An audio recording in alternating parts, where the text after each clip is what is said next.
Kahit wala umanong warrant, pinasok ng 10 miyembro ng PNP-CIDG ang warehouse na ito sa Tondo, Manila nitong Pebrero. Ayon sa PNP Internal Affairs Service, pinalabas ng mga pulis na may itinatago umanong mga baril sa bodega. Pero giit ng 3 naabutang Chinese, wala namang nakuha at tinaniman lang sila ng mga baril. Pagkatapos, hiningan sila ng pera.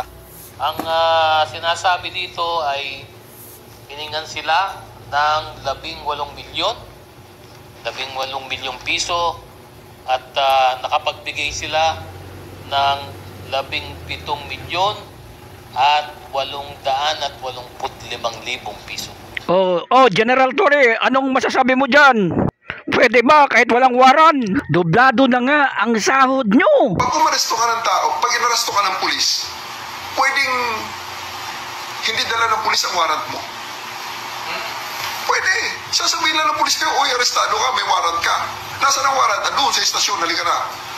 That's perfectly legal.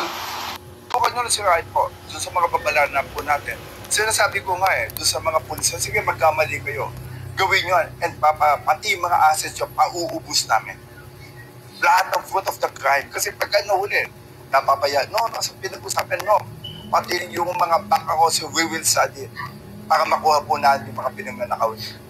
Yun po yung gusto natin. It will not stop kasi pagkatapos it will only stop by dismissal. No, not only you are dismissed, but there is a file, a criminal case against you. At uubusin namin yung assets mo. All the fruit of your crime.